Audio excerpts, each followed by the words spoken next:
Number 2 is quality of content. So you don't want to get keyword stuffing. You don't want to jam so many keywords into the content that you just keep saying plumbers near me constantly. In fact, I wouldn't even work the near me into the content. It just doesn't sound right.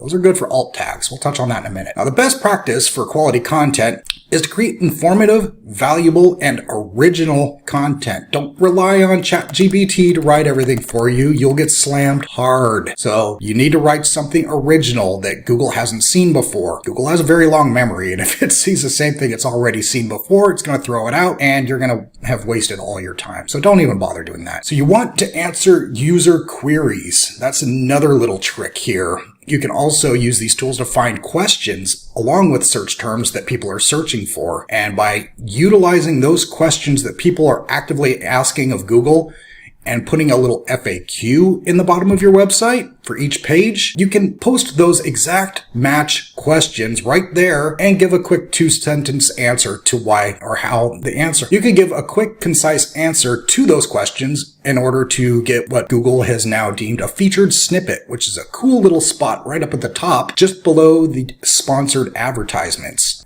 Free real estate, you just got to do the work. Also, you want to make sure you're utilizing all of your subheadings. This is your main H1 tag that goes right up at the top, and it should say in very short, concise way exactly who you are, what you do, and where you do it. Don't put a mission statement or some long, crazy description in there. You can put that just below the H1.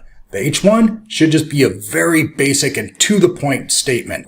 Again, who you are, what you do, where you do it. Then below that, you can get into subtopics. Like, again, to harp on the plumbers, I would say best plumber in Edinburgh, Texas. Okay, that says who you are, what you do, where you do it. Then just below that in the H2, you could say residential plumbing service. That's a good quality keyword that has some search volume behind it, and you can give a little paragraph about that and link to your page for the service page that says all about your residential services.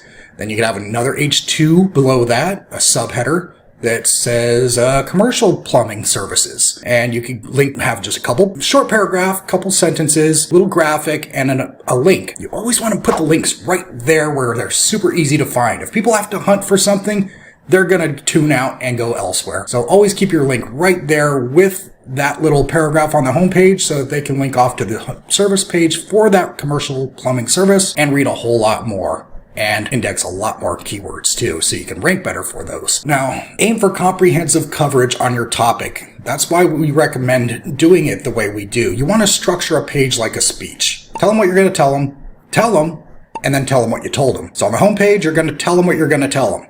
Give them a little bit about who you are, a little bit about each one of your services, link each one of those little snippets about each of your services back to pages of their own. And then from there, if you have any niche-specific terminology that the average layman may not understand, I would recommend hyperlinking those and linking those off to blogs where you can tell them in more detail exactly what that is. That way, you're telling them what you're going to tell them, you're telling them, and then you're telling them what you told them. Speech complete.